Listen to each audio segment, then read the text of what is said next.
Imagine a place where dreams are built on broad streets and cathedral ceilings, yet shadows of despair lurk in the corners. Welcome to Plano, Texas. Sergeant Aubrey Paul never thought he'd see the day when heroin would invade this affluent community. But the jarring crime scene photos of a young boy changed everything. This boy didn't look like a junkie. He was just 17, healthy-looking, sprawled nude on a bathroom floor. A tragic victim of a heroin overdose. Paul's heart sank as he realized this might be the beginning of something much larger. He couldn't have imagined the horrors that would soon unfold. Kids shooting up in fast food parking lots, a high school swimmer trading sex for heroin, a football star throwing away his future for the drug. Plano, a city of clean sidewalks, new cars, and carefully tended lawns, wasn't supposed to have these problems. It was one of the safest cities in the nation. With a median income of $58,000 and a booming population, Plano promised a better life. But beneath the surface, a darker reality was taking hold.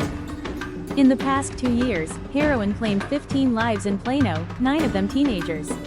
They came from good homes and had bright futures. A young Marine, a philosophy major, a high school senior, a football star. Even a 7th grade soccer player found dead in a church parking lot. More than 100 people have been admitted to Plano's hospitals for heroin overdoses in the past 2 years. The devastation is staggering. The community is fighting back. Elaborate stings, undercover operations, and federal investigations aim to rid Plano of this scourge. On January 5, 16 defendants will stand trial for a calculated and cold-blooded conspiracy to distribute heroin in Plano. These are effectively murder charges. If convicted, the defendants could be sentenced to life in prison. Federal funding and new anti-drug task forces bring hope, but the problem is quietly spreading to other suburbs around the Metroplex. Garland, Richardson, Carrollton, Grapevine, and more. Every major Dallas suburb has had at least one fatal heroin overdose this year. The number of people seeking treatment for heroin addiction in the Metroplex rose 300% in the past 2 years. For Sergeant Paul, the numbers are dispiriting. Despite their efforts, the battle against heroin feels never-ending.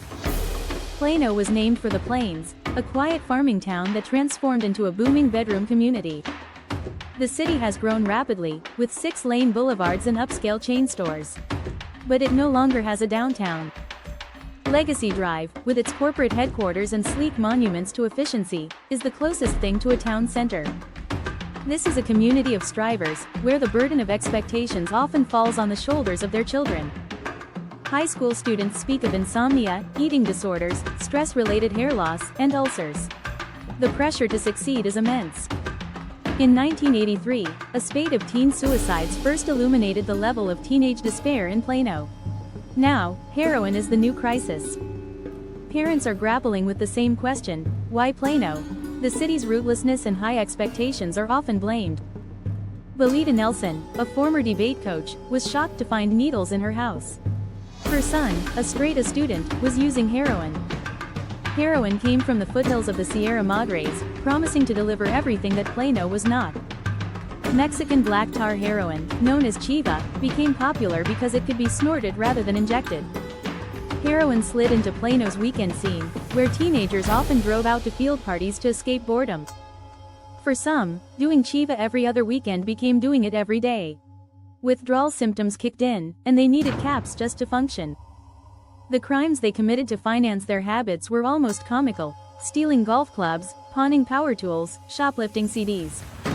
Undercover operations led to the arrest of 38 people, including 19 students. But the battle against heroin continues. As Sergeant Paul drives through Plano, he remains fiercely committed to his task.